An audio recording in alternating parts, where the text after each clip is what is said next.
My name is Claire Bennett. I'm 29 years old, and for most of my life, I've walked into family gatherings with the same knot in my stomach. Not because I hated seeing everyone, but because I never knew what version of my family I'd get that day. The warm, laughing group that swapped old stories, or the sharp-eyed crowd that measured me against impossible standards.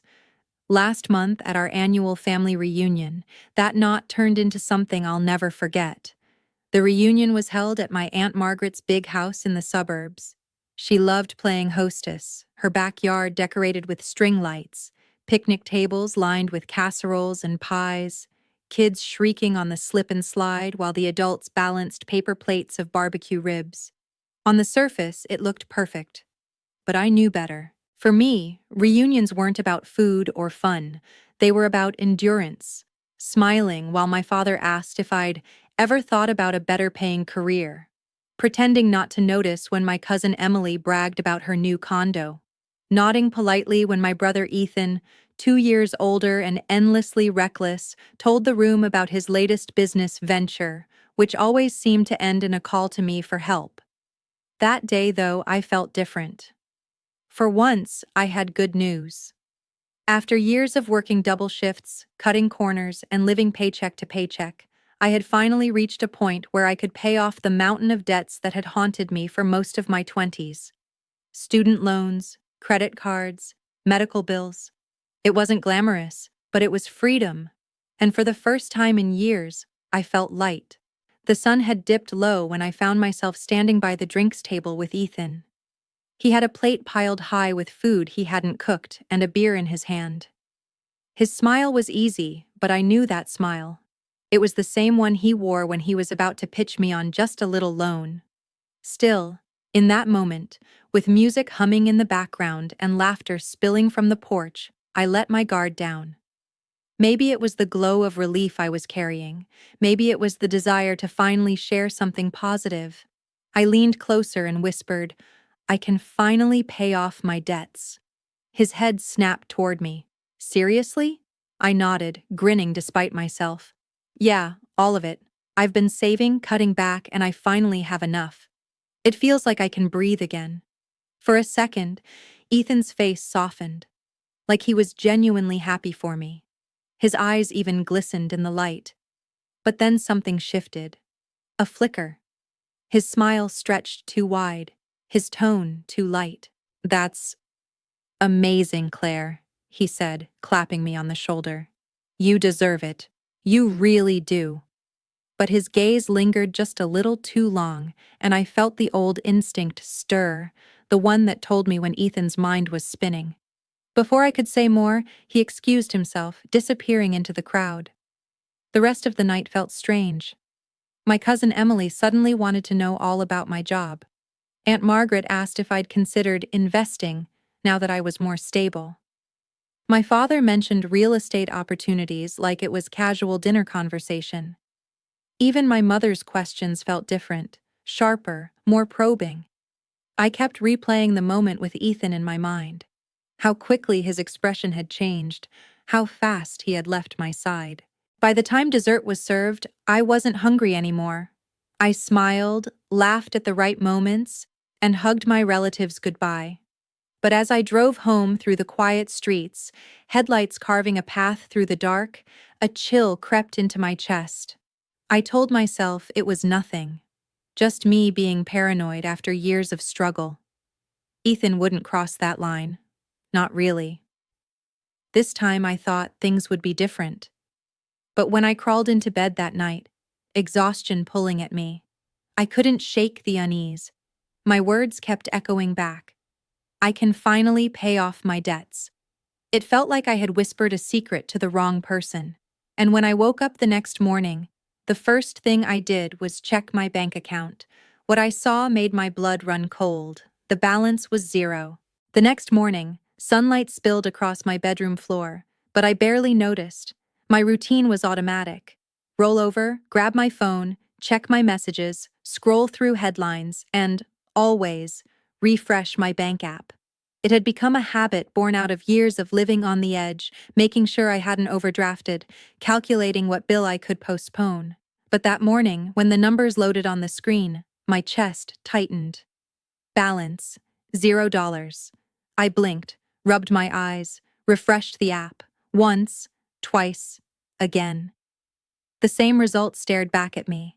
My savings, the careful little pile I had scraped together from double shifts and skipped meals, was gone. Completely gone. For a long moment, I just sat there, phone in hand, heart hammering. At first, I thought it was a glitch. Maybe the app was down, maybe the system was delayed. I opened my laptop, logged into the bank's website, and checked again. Same balance, same emptiness. I clicked into my transaction history. That's when my stomach dropped. A transfer had been made at 2:13 a.m. The entire balance, every single cent, sent to an external account I didn't recognize. The description read simply, "Immediate transfer. Authorized. Authorized." I hadn't authorized anything. I was asleep in my own bed. My hands shook as I grabbed my phone and dialed the bank's fraud department. After a maze of automated menus, a representative answered, cheerful in the way customer service people are trained to be. "How may I assist you today, miss?" "Bennett?" I explained, words tumbling out too fast, that my account had been drained overnight, that I hadn't made the transfer, that it had to be a mistake. There was a pause as she typed, then her voice changed, polite but firmer. "According to our system, the transfer was logged in with your username and password from a familiar device. The system didn't flag it as fraud." My blood ran cold. "A familiar device? What do you mean?" "The login came from an IP address connected to your home network, Ms. Bennett." Same as usual, I gripped the phone tighter. My home network, my password, my device. How? The representative continued. "Do you suspect anyone might have had access to your credentials?" I thought of Ethan, his face when I whispered about paying off my debts, the too wide smile, the way he had slipped off into the crowd right after. My mind snapped to last Thanksgiving when he had borrowed my laptop to check his email after forgetting his own. He'd joked about how easy my password was. I'd laughed it off, my laughter caught in my throat now. "Yes," I whispered. "I think I do." The representative filed the claim, but her words offered little comfort. "We'll begin an investigation, Ms. Bennett. Please be aware that if the transfer was logged as authorized, recovery can be limited. It may take weeks." Weeks. I didn't have weeks. Rent was due in 5 days. When I hung up, my hands were trembling so hard I nearly dropped the phone. I paced the apartment, my mind spinning. I had worked for years to build that balance. Every sacrifice, every night spent tutoring instead of sleeping, every side job that drained me to exhaustion. It was all gone in a single click. And the person I trusted least was the one person who knew exactly how much I had. Ethan. I thought back to last night, to the shift in his smile, to the strange way the family had circled me with questions after he disappeared. Had he told them? Did they all know? The room felt smaller, the air tighter. I wanted to scream, to cry, to throw something against the wall. But instead, I sat down on the edge of my bed, pressed my palms into my knees, and forced myself to breathe. This wasn't just about money. It was about betrayal. I had finally let my guard down, finally whispered my relief, and it had been weaponized against me. My phone buzzed then, 2 new messages. The first was from Ethan. "Hey Claire, let's talk later. I've got something exciting in the works." The second was from my cousin Emily. "So happy for you, Claire. Heard you're doing really well now. Maybe we can chat about an investment?" My skin prickled. The whispers had spread. My secret wasn't a secret anymore, and my money was gone. I stared at those messages, anger boiling beneath my ribs. For years I had been the reliable one, the fixer, the one who helped others when they called in emergencies. And when I finally had something for myself, they took it. I knew what I had to do. This wasn't just theft, it was a declaration. They had shown me who they really were. and I was done pretending not to see it.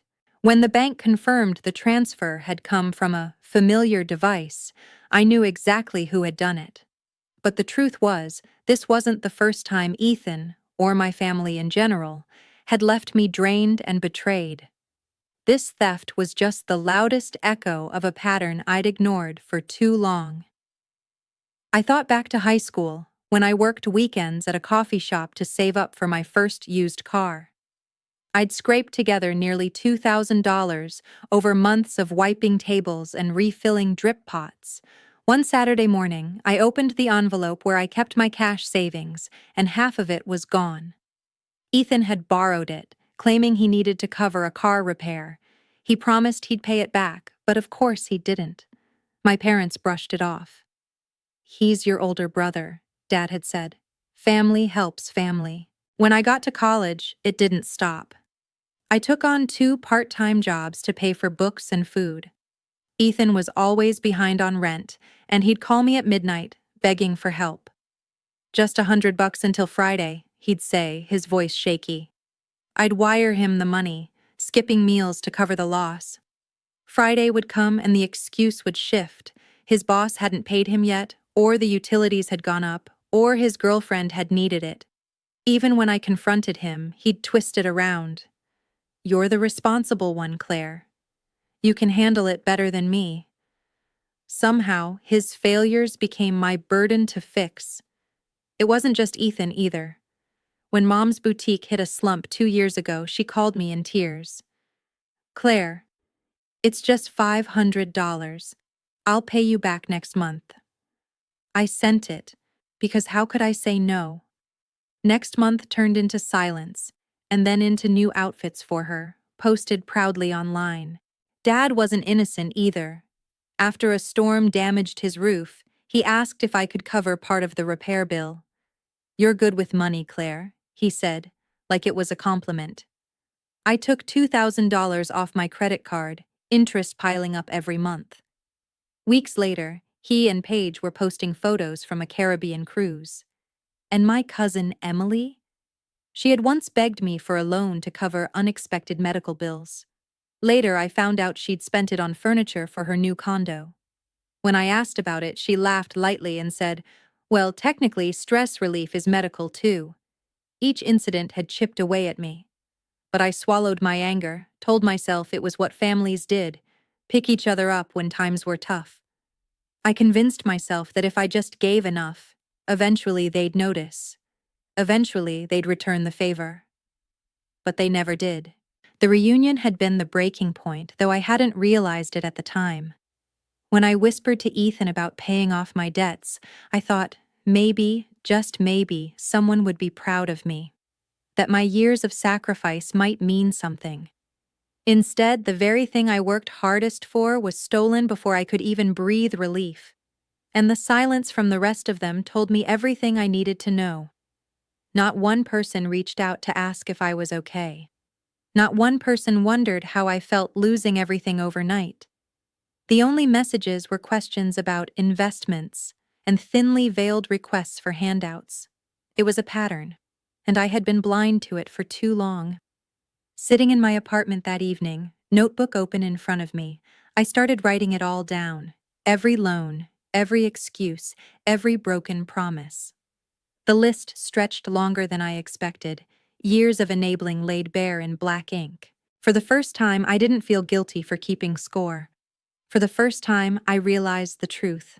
It wasn't bad luck. It wasn't isolated incidents. It was betrayal, repeated, systematic, and deliberate. And if I didn't break the pattern now, they'd keep draining me until there was nothing left. The morning my account hit 0, I thought anger would drive me straight to Ethan's door. But instead, I froze.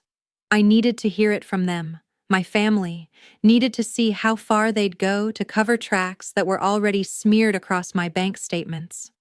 So I called my father first. He answered on the second ring, his tone casual.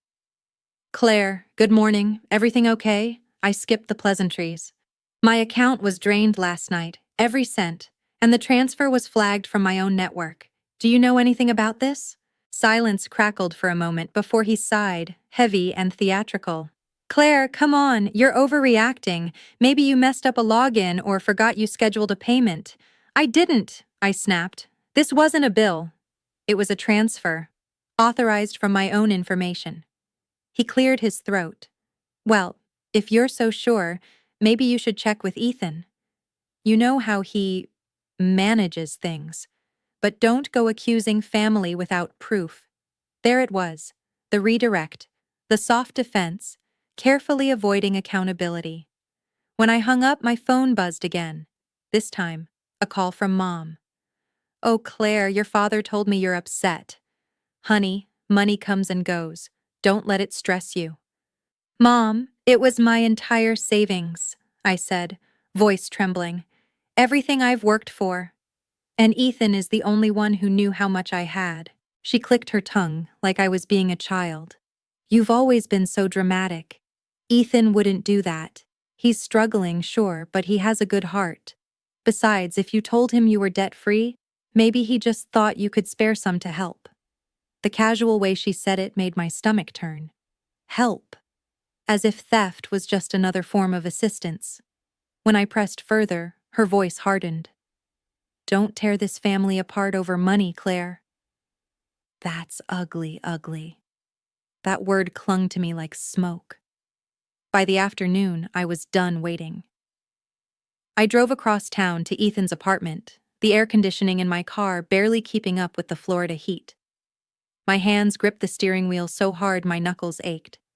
He answered the door with a wide grin, as though he hadn't been the reason I'd spent the morning on the phone with the bank. Claire. Just the person I wanted to see. Cut the act, I said, stepping past him into the messy living room. Where's my money? His smile faltered. What are you talking about? You know exactly what I'm talking about.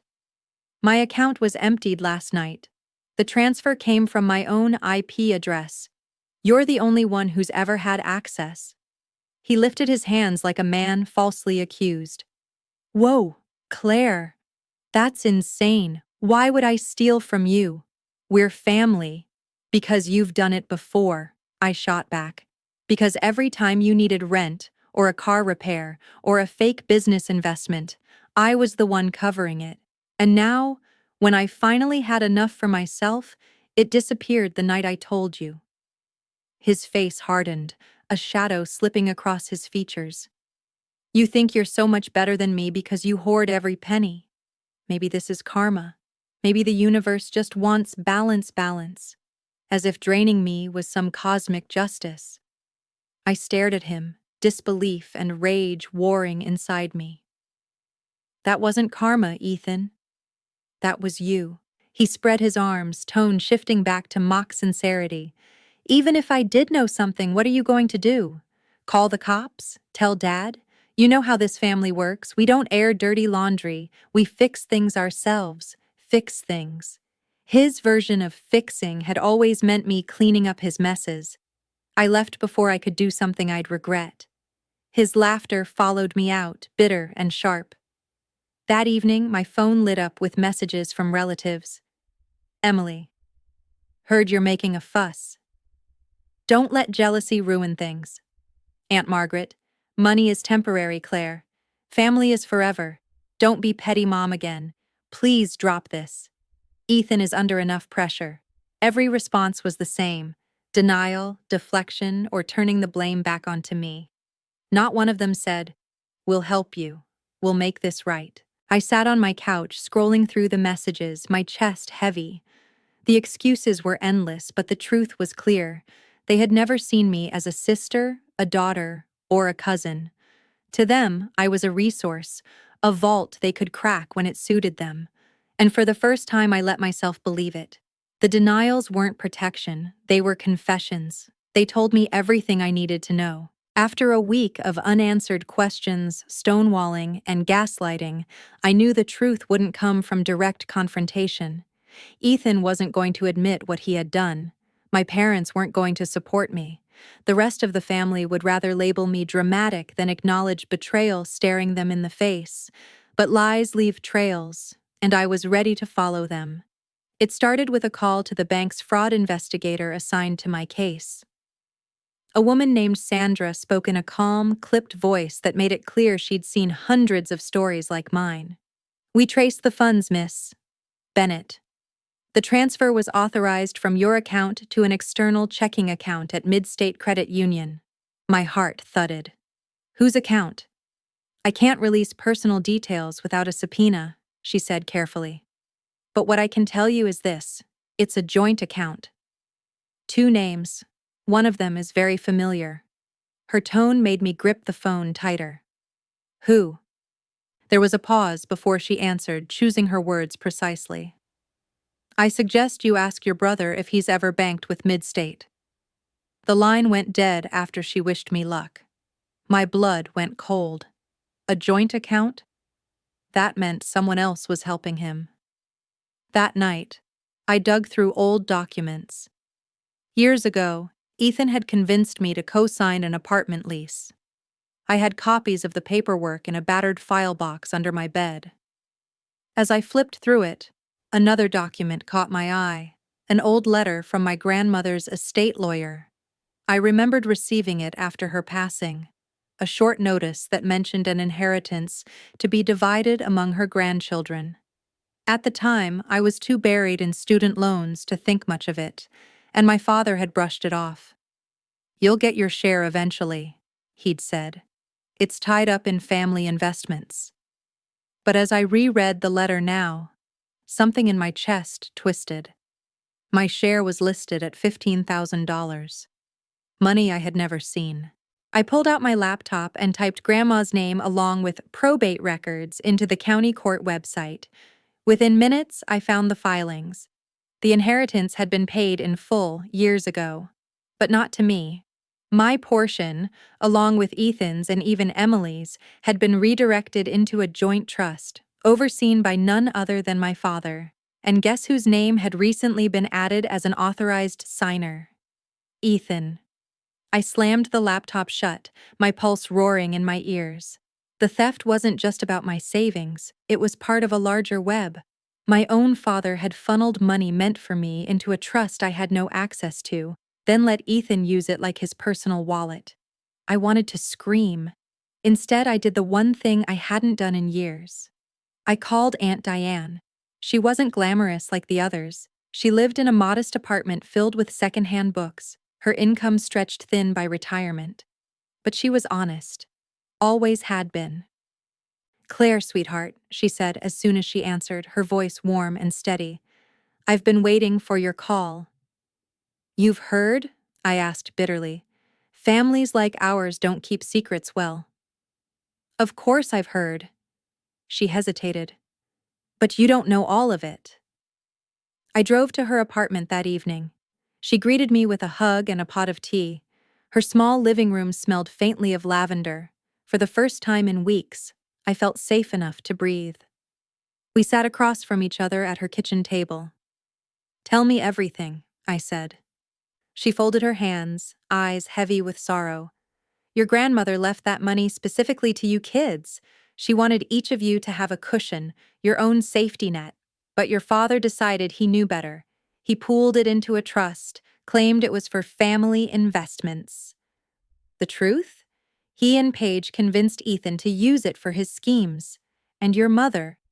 She stayed quiet because arguing meant conflict, and she hates conflict more than she loves fairness."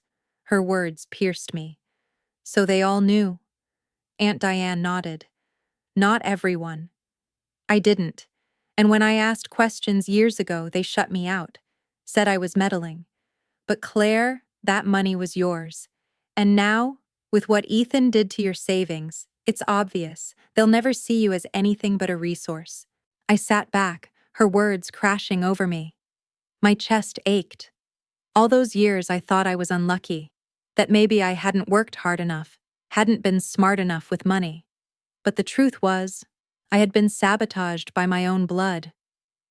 "They took everything," I whispered. Diane reached across the table, squeezing my hand. "No, sweetheart. They took what they could. But they can't take what you do next." I swallowed hard. Tears stung my eyes, but I didn't let them fall. I don't even know where to start. She leaned closer. Start by protecting yourself. Cut ties. Stop being their safety net. If you don't, this pattern will repeat until you have nothing left. And Claire, don't feel guilty. You don't owe them a single thing. Her words settled deep in my chest, heavier than any lecture my parents had given me, but steadier too. That night, I drove home through streets blurred by rain. My phone buzzed nonstop, texts from Ethan, voicemails from Mom, even a message from Emily. All variations of the same theme: stop making a scene, don't ruin the family, let it go. But I couldn't unsee the truth. The inheritance, the trust, the joint account. It wasn't paranoia. It wasn't imagination. It was betrayal. Systematic, planned, and hidden under the guise of family loyalty. When I pulled into my driveway, I sat in the car for a long time, listening to the rain drum on the roof. For the first time in my life, I realized the only way forward was not through reconciliation. It was through severance. The money was gone. The trust was stolen. My savings had been wiped out. But I still had one thing they didn't expect me to keep: resolve. And I intended to use it. The rain hadn't stopped by the next morning, but something inside me had shifted. For weeks, I'd been waiting for apologies, explanations, even lies polished enough to make me doubt myself. None had come. Only excuses, only silence where support should have been. Aunt Diane's words echoed in my head: start by protecting yourself. Cut ties. Stop being their safety net. So that's exactly what I did. The first step was practical. I closed my drained account and opened a new one at a different bank, one with stricter security and no shared history. I changed every password, bank, email, even my streaming subscriptions. Ethan wouldn't find another crack to slip through. Then came the harder part: the phone calls. I started with my father. "Claire," he said, his voice carrying that familiar mix of authority and weariness. "I've been hearing you're upset. Let's not escalate this. Families go through things." "Dad," I said flatly, "you stole my inheritance.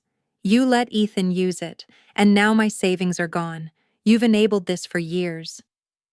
"I'm done," his tone sharpened. "You're exaggerating. It was an investment." "No," I cut him off. "It was theft, and you've lost the right to spin it any other way." Before he could answer, I hung up. Mom was next. "Oh, honey," she began, her voice dripping with concern that sounded rehearsed. "Your father told me you've been saying terrible things. Please don't pit us against each other. You knew," I said, "about the inheritance, about the trust. You let it happen." Silence stretched on the line before she whispered, "I didn't want to fight with him. You know how he gets." I felt a bitter laugh rise in my throat. "So, you let me carry the weight instead. Congratulations, Mom. You avoided conflict. But you lost your daughter." Her gasp followed me as I ended the call. I didn't even bother calling Ethan. Instead, I typed a single text: "We're done. Don't contact me again." Within minutes, his replies flooded in. "Claire, come on. You're blowing this out of proportion. We can fix this. You're my sister. You can't just erase me." I blocked his number, then Emily's, then Aunt Margaret's. One by one, I scrubbed them from my phone until only silence remained. It felt brutal. But it also felt like air filling my lungs for the first time in years. Of course, they didn't let go quietly. By the end of the week, my inbox was full of emails, some pleading, others angry. Ethan accused me of betrayal. Dad wrote long paragraphs about family duty. Emily scolded me for drama. Mom tried guilt, saying, "Blood is thicker than water." I didn't respond to any of them. Instead, I started rebuilding myself. I made an appointment with a financial advisor recommended by Aunt Diane's neighbor. Sitting in her tidy office, I confessed everything: the drained account, the inheritance, the years of enabling. She listened carefully, then said words I hadn't heard in a long time. "You're not crazy. You've been exploited. Let's make sure it never happens again." Together, we created a plan, No more shared accounts. No more co-signing. Automatic savings into accounts only I could access. For the first time, my financial future was built on my terms, not theirs. But the emotional side was harder. Cutting off my family left a hollow ache, like amputating a limb infected for years. I found myself scrolling through old photos, wondering if any of the smiles had been real. That's when Aunt Diane called. "How are you holding up, sweetheart?" she asked gently. "I don't know," I admitted. "Part of me feels free. Part of me feels like I've lost everything." "You haven't lost everything," she said firmly. "You've shed what was poisoning you. Now you have space to grow something better." Her words became my mantra. I poured my energy into work. I picked up extra tutoring sessions, not because I needed the money immediately, but because it felt good to earn without fear of it vanishing.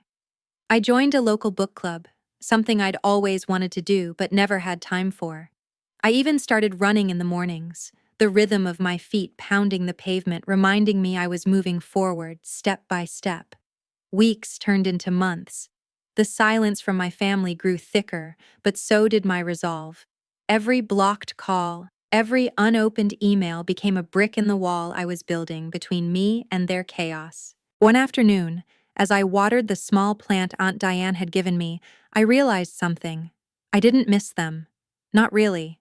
I missed the idea of family, the fantasy that one day they'd see me, value me, treat me as more than a wallet. But that fantasy had never been real. The reality was this: I was finally free. And freedom, I learned, is a kind of inheritance all its own. Of course, the outside world still asked questions. Coworkers wondered why I no longer mentioned family gatherings. Friends asked if I'd be visiting for the holidays. I kept my answers simple. "It's complicated," I'd say. And it was. But it was also simple in its own way. I had cut them off, and I wasn't going back. The final straw came months later, when Emily showed up at my apartment unannounced. I saw her through the peephole, clutching a shopping bag and forcing a smile. My heart raced, but I didn't open the door. I watched as she knocked, then called, then finally left the bag outside. Inside was a letter. "Claire, we're all worried about you.